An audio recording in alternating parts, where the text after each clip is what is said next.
সব ইচ্ছে করুন। তোমাদের ফার্স্ট ক্লাসে যেটা হয়েছিল সেটা হচ্ছে প্রেসির আমি একটা রুলস দিয়েছিলাম এবং ওই রুলসগুলোর উপরে বলেছিলাম যে বেস করে একটা প্রেসি তোমাদের বানিয়ে দেখাবো, এবং রুলসগুলো দিয়েছিলাম যাতে খুব ইজিয়েস্ট ওয়েতে একটা হেলদি প্রেসি বানানো যায়। এবং এটা বোঝাতে পারা যায় যে তোমাদের বোঝাতে পারি যে কতটা ইজিয়েস্ট ওয়েতে প্রেসি বানানো যায়। তো যারা রুলসটা দেখোনি তারা অন্তত একবার দেখে নাও। আর আমি প্রেসিটা শুরু করার আগে একবার রুলসগুলো তোমাদেরকে জাস্ট একবার দেখিয়ে দিই, একবার জাস্ট গো থ্রু করবো তাড়াতাড়ি যে রুলসগুলো কী কী আছে। Don't involve your mind, cut bracket underline. কাটের মধ্যে কী কী আছে? Phrase, idioms, proverb, quotation, extract, example, repetition, subjunctive mood, conditional clause, probability. ব্র্যাকেটের মধ্যে আছে direct speech, negative approach, round about approach, adverbial clause, noun clause. এবং আছে কি আন্ডারলাইনে কী কী আছে? অ্যাডজেক্টিভ ক্লজ এবং কিওয়ার্ডস। এবং তারপরে সেকেন্ড স্টেজে দেখো পুট ডাউন দ্য রেস্ট। তারপরে আছে in simple sentence, in third person, nothing new or own. থার্ডে আছে read out your answer, provide a title, not in full sentence, only subjective. তারপরে কি আছে? The first letter of each words should be caps except article and preposition. তো এই ছিল rules, এবং এই রুলসের ওপরে বেসড করে বলেছিলাম অ্যাজ পার দ্য প্রমিস আমি আজকে তোমাদেরকে একটা প্রেসি করাবো, একটা মডিউল করাবো, যাতে তোমরা বুঝতে পারো যে কীভাবে অ্যাকচুয়ালি প্রেসিটা করতে হয়। তো প্রেসি শুরু করার আগে তোমাদের বলে দিই, যারা আগের ক্লাস করেছো তো তারা অন্তত এই প্রেসিটা, এই প্যাসেজটাকে প্রিসাইজ নিজেরাই করো, তারপরে আমার সাথে মিলিও। তাহলে বুঝতে পারবে যে কোথায় কারেকশন করতে হবে এবং কোথায় ভুল হচ্ছে, তোমাদের বোঝার কোথায় কোথায় ভুল হচ্ছে, তারপরে আমারটাকে ফলো করো। তো প্রেসি শুরু করার আগেই, মানে প্রিসাইজ করার আগে, টেকনিক্যাল পার্টগুলো করার আগে আমাদের যেটা করতে হবে সেটা হচ্ছে এই প্যাসেজটাকে একবার গো থ্রু করতে হবে, যাতে এইটুকু অন্তত বোঝা যায় যে প্রেসিটা কী নিয়ে লেখা। মানে লাইন বাই লাইন না, জাস্ট এইটুকু বোঝার জন্য পড়তে হবে যে এটা কী নিয়ে লেখা, এটা সাউন্ড পলিউশন নিয়ে লেখা, না ম্যান নিয়ে লেখা, না সিভিলাইজেশন নিয়ে লেখা। অন্তত একবার পড়লে এইটুকু অন্তত বোঝা যাবে যে এই প্যাসেজটা কী নিয়ে লেখা। তো দেখি বুঝতে পারি নাকি। প্রথমে দেখো কি, man is the architect of his own fate, if he makes a proper division of his time and does his duties accordingly, he is sure to improve and prosper in life. But if he does otherwise, he is sure to repent when it is too late, and he will have to drag a miserable existence from day to day. To kill time is culpable as to commit suicide, for our life is nothing but the sum of hours, days, and years. Youth is the seed time of life. In youth, the mind is pliable and soft and can be molded in any form we like. If we lose the morning hours of life, we shall have to repent afterwards. এইবার কি করব? এইবার line by line প্রেসিটাকে করতে থাকবো, এবং technical part অর্থাৎ কাট, bracket এবং underline এটাকে স্পন্টিনিয়াসলি অ্যাপ্লাই করতে থাকবো। প্রথম লাইন আছে, man is the architect of his own fate. মানে কি? মানে হচ্ছে মানুষ নিজেই নিজের ভাগ্য বিধাতা। এটা কি? এটা আমরা জানি যে এটা একটা প্রভাব। তাহলে প্রভাব কি হবে? বলেছিলাম প্রভাবকে কি করতে হবে? কাট করতে হবে। মানে প্রভাব কোনোভাবেই আমার প্রেসিতে যাতে না আসে। তাহলে প্রভাব কি করব? আমি কেটে দেব। তাহলে ফার্স্ট লাইন কি করব? কেটে দেব, পেন্সিল দিয়ে কেটে দেব, যে ফার্স্ট লাইন কেটে দিলাম, মানে এটা আমার নেই, প্যাসেজ ধরে নিলাম। তারপরে কি, if he makes a proper division of his time and does his duties accordingly, he is sure to improve and prosper in life. কি আছে? If he makes a proper division of his time and does his duties accordingly, he is sure to improve and prosper in life. এটা কি? দেখো এটা একটা conditional clause, if দিয়ে শুরু, if clause. যদি তবে, যদি তবে, এই যে বলেছিলাম যদি সে আসে তাহলে আমি যাব, এই কন্ডিশনাল ক্লজ বলে কিছু থাকবে না প্রেসিতে। তাহলে কি কন্ডিশনাল ক্লজ কি হবে? কেটে যাবে। তাহলে ইফ থেকে টোটালটা কেটে দেবো। If he makes a proper division of his time and does his duties accordingly, he is sure to improve and prosper in life. তারপরে কি আছে সেমিকলনের পরে, but if he does otherwise he is sure to repent when it is too late. এটাও তাই, এটাও conditional clause same, আবার কেটে দেব, he is sure to repent when it is too late. তারপরে কি আছে, and he will have to drag a miserable existence from day to day.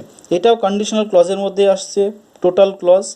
if he does otherwise he is sure to repent when it is too late and he will have to drag a miserable existence from day to day. Conditional clause তাহলে কেটে, তারপরে কি, তাহলে এতটা কিচ্ছু নেই, টোটালটা কেটেই গেল,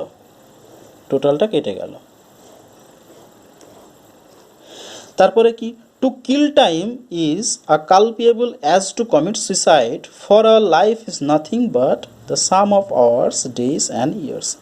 two kill time is a culpable as to commit suicide, to kill time is a culpable as to commit suicide. To kill টাইমটা কি, টু কিল টাইম মানে সময়কে নষ্ট করা, টু কিল টাইম এটা অ্যাকচুয়ালি এটা একটা ফ্রেজ, কিল টাইম ফ্রেজ, তার ফ্রেজ কি, ফ্রেজ বলেছিলাম প্রেসিতে আসবে না, তাহলে টু কিল টাইমটাকে কেটে দিতে হবে, মানে টু কিল টাইম কথাটা আসবে না, এর এগেনস্টে কিছু লিখতে পারি কিন্তু কিল টাইম কথাটা আসবে না। একটা এক্সাম্পল যেমন হচ্ছে it is raining cats and dog, cats and ডগটা কি, ক্যাটস অ্যান্ড ডগটা ক্যাটস অ্যান্ড ডগটা একটা ইডিয়মস, তাহলে এটা কোনো মতেই প্রেসিতে আসবে না, তাহলে ক্যাটস অ্যান্ড ডগের এগেনস্টে অন্য কিছু দিতে পারি, it is raining cats and dog, এর এগেনস্টে আমি যদি বলি ইট ইজ রেইনিং হেভিলি, এটা দেওয়া যায় কিন্তু ক্যাটস অ্যান্ড ডগটা আসবে না। তাহলে কি, টু কিল টাইম এটা যেহেতু একটা ফ্রেজ, তার জন্য এই ফ্রেজটা কোনোভাবেই প্রেসিতে আসবে না। To kill time is a culpable as to commit suicide, সময় নষ্ট করা আর সুইসাইড করা একই, মানে সমার্থক। For our life is nothing but sum of hours, days and years, for our life is nothing but sum of hours, days and years, কারণ আমাদের লাইফ কিছু ঘন্টা, দিন এবং বছরের সমন্বয় ছাড়া কিছুই নয়। তাহলে এখানে আবার যদি লাইনটা যদি আবার পড়ি, for our life is nothing but sum of hours, days and years, এখানে sum of hours, days and years এটাও ফ্রেজ, তাহলে এই ফ্রেজটাও থাকবে না। ওকে, তাহলে ফ্রেজটা কেটে দেবো, মানে ফ্রেজটা আমার প্রেসিতে আসবে না, তার এগেনস্টে কিছু আসতেই পারে। Youth is the seed time of life, youth is the seed time of life, seed time of life আবার ফ্রেজ, কেটে দেব। In youth the mind is pliable and soft and can be moulded in any form we like, এখানে কোনো problem নেই। In youth mind is pliable মানে হচ্ছে কি বলবো, প্লায়েবল মানে ওই সফটের মতোই, প্লায়েবল মানে হচ্ছে নমনীয়, প্লায়েবল মানে হচ্ছে নমনীয়, and soft and can be moulded in any form we like. তারপরে কি, if we loose the morning hours of life we shall have to repent afterwards, এটা আবার কন্ডিশনাল ক্লজ, আবার সাথে সাথে রিপিটেশনও বলা যেতে পারে, কারণ এই কথাটা এখানে বলে দিয়েছে, এই যে if he does otherwise he is sure to repent when it is too late, এটা রিপিটেশনও বলা যায়, আবার কন্ডিশনাল ক্লজও বলা যায়, মানে যেভাবে যে কোনো ইস্যুতেই তুমি এটাকে কাটতে পারো। যদি বলেছিলাম যে রিপিটেশন হলে কেটে যাবে, তাহলে রিপিটেশন কেটে যাবে, আবার যদি বলি যেহেতু এটা কন্ডিশনাল ক্লজ, তাহলে কন্ডিশনাল ক্লজের জন্য কেটে যেতে পারে, তাহলে কোনো মতে এটা থাকবে না।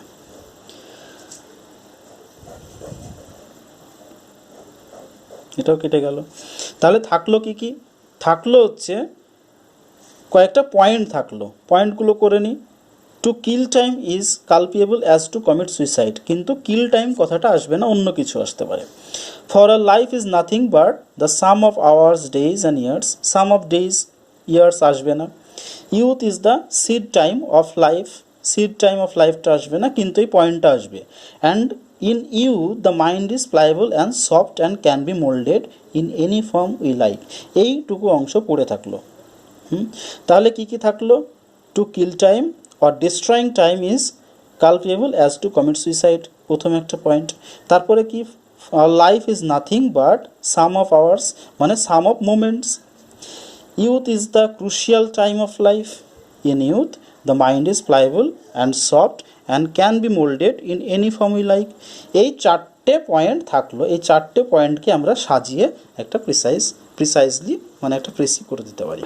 তাহলে দেখো এত বড় একটা প্যাসেজের মধ্যে কিছুই থাকলো না, যেই পয়েন্ট চারটে পয়েন্ট থাকলো, এই চারটে পয়েন্টকে আমরা গুছিয়ে কি করব, একটা প্রেসি লিখব। তাহলে লিখি প্রথমে লিখি, দেখি।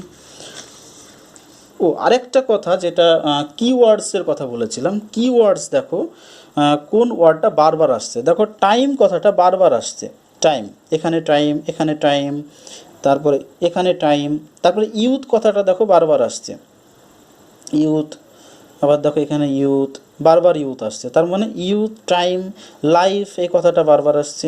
তাহলে ইউথ, টাইম, লাইফ এই নিয়ে একটা কিছু টাইটেল হতে পারে। এবার দেখি আগে প্রেসিটা করে নিই। তাহলে বলেছিলাম এই চারটে পয়েন্টের উপরে বেস করে প্রেসিটা লিখব। তাহলে two kill time is a culpable as to commit suicide, for a life is nothing but sum of hours, days and years. Youth is the seed time of life in youth. The mind is pliable and soft, can be molded in any form we like. তাহলে এখানে যদি সাজাই, তাহলে এই লাইফের কথাটা আগে বলা যায়, লাইফের কথাটাকে আগে বলতে পারি। তারপরে প্রথম, তাহলে 1 নাম্বার এটাকে করি, তারপরে টু কিল টাইম এটাকে 2 নম্বর পয়েন্ট, তারপরে এটাকে 3 নম্বর পয়েন্ট, আর এটা হচ্ছে 4 নম্বর পয়েন্ট, পরপর সাজিয়ে দিই। তাহলে 1 নম্বর পয়েন্ট কি, for a life is nothing but sum of hours, days and years.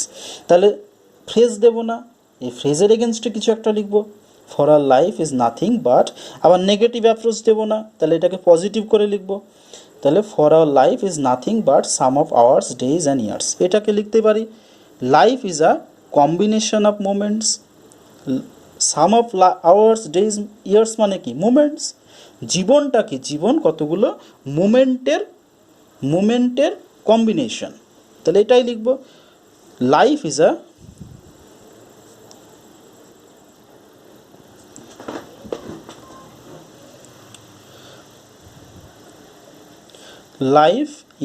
আ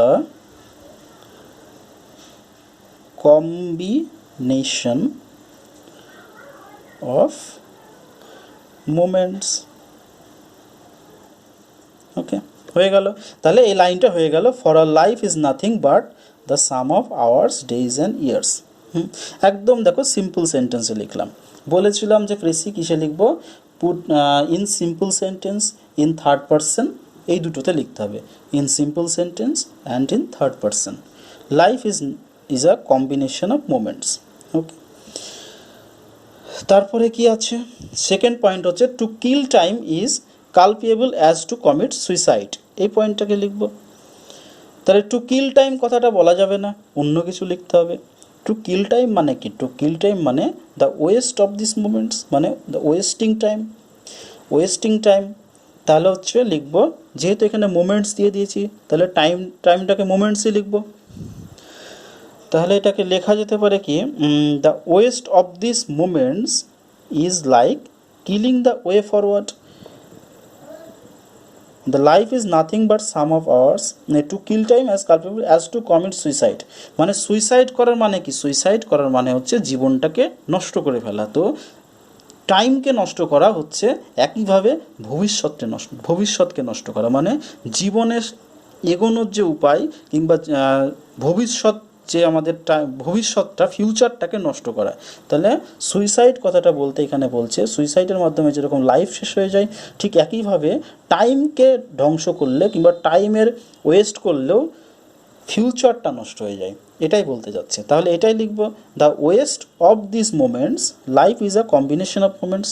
তাহলে কি, দ্য ওয়েস্ট